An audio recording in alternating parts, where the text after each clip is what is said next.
Hello dear students, welcome to the Ali Classes and Guidance Center and today we are going to learn a new concept. आपने सुना होगा 9th class में power के बारे में, 10th class में आपने टॉपिक पढ़ा होगा इलेक्ट्रिक पावर। हम आज जानने की कोशिश करते हैं कि पावर का कॉन्सेप्ट आखिर क्या है, मतलब हमें पावर का कॉन्सेप्ट लाना क्यों पड़ा, why did we introduce power. क्योंकि आप अगर पावर के फॉर्मूले पे ध्यान देंगे तो आप नोट करेंगे कि पावर का फॉर्मूला है W/T, work done upon time, जिसको हम ऐसे भी लिख सकते हैं एनर्जी डिसिपेटेड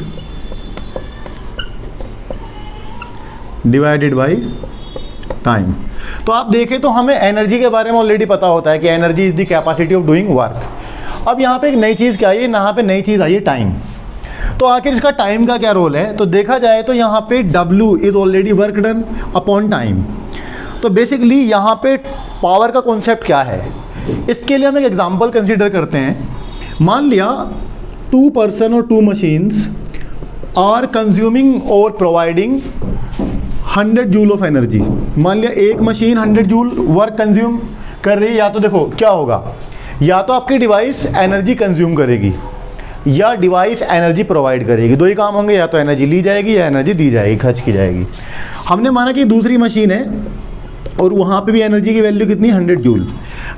नाउ 2 मशीन्स और 2 person are doing the same work that is 100 joule, but how do we come to know which person और which machine is doing the faster work और स्लोअर वर्क।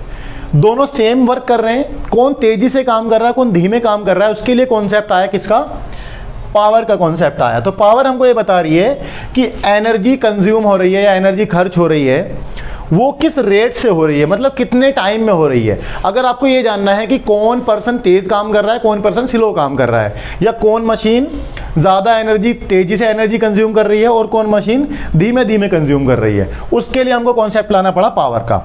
तो अगर हम ये consider करें कि मान लिया पर्सन 1 ने टाइम लिया 10 सेकेंड कितना वर्क करने में, 100 जूल, और पर्सन 2 ने भी कितने सेकंड लिए, 20 सेकंड लिए फॉर एग्जांपल, उतना ही वर्क करने में। So if we want to calculate the power for the first person, तो फर्स्ट पर्सन की जो पावर है, फर्स्ट पर्सन की पावर कितनी हो जाएगी, P1 equal to W1 upon T1। So that will be 100 divided by T1 कितना है, 10 सेकेंड है।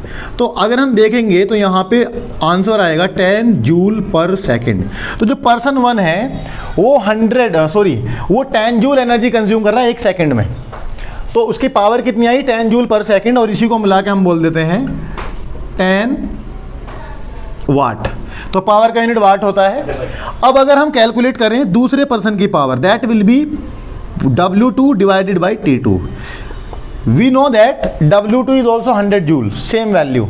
So 100 सेकेंड पर्सन ने, सेकेंड मशीन ने कितना टाइम लिया 100 जूल का वर्क करने में, 20 second. So 100 divided by 20, 2 5 10, so it will be 5 joule पर सेकेंड। तो ये कितना आया हमारा, 5 वाट। तो आप देख सकते हैं यहाँ पर 2 पर्सन ने, 2 मशीन ने सेम काम किया है, 100 जूल 100 जूल। एक ने टाइम कम लिया है, एक ने टाइम ज़्यादा लिया है। तो एक की पावर आई है 10 जूल पर सेकंड, जिसका टाइम क्या था, कम था, और एक की पावर आई है 5 जूल पर सेकंड, जिसने टाइम कितना लिया था, 20 सेकंड। तो 5 वाट और 10 वाट। तो आप यहाँ पे देख सकते हैं पावर ज़्यादा होने से हमको क्या पता चल रहा है कि ज़रूरी नहीं है कि जिसकी पावर ज़्यादा है उसने काम ज़्यादा करा होगा। हो सकता है कि दोनों ने एनर्जी सेम कंज्यूम करी हो, बट जिसका टाइम कम है उसकी पावर ज़्यादा है। तो यहाँ पे पर्सन 1 या मशीन 1 की पावर ज़्यादा है और पर्सन 2 की पावर कम है। इस बात का ये मतलब है कि मशीन 1 जो है आपका, या पर्सन 1 तेज़ी से काम कर रहा है, तेज़ी से एनर्जी कंज्यूम कर रहा है, और पर्सन 2 क्या है, वो धीमे धीमे काम कर रहा है। तो आई होप आपको समझ आया होगा कि पावर का कॉन्सेप्ट क्यों लेकर के आए। और आप इस चीज़ को ना ऐसे सोचा करो, ऐसे मत रटो कि W/T। ये देखो कि T का यहाँ पे क्या रोल है।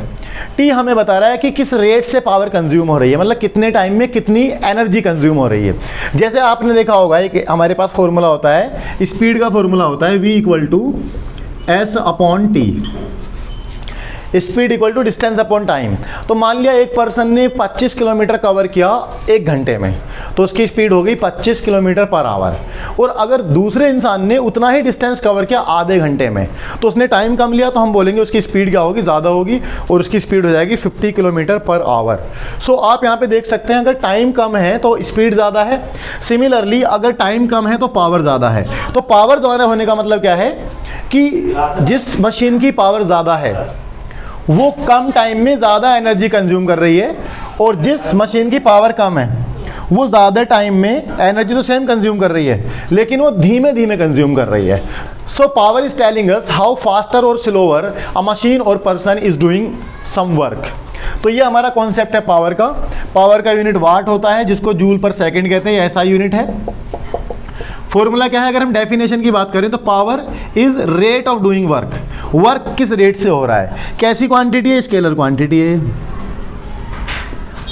आई होप आपको समझ आया होगा कि पावर का कॉन्सेप्ट क्यों लाना पड़ा। Thank you so much.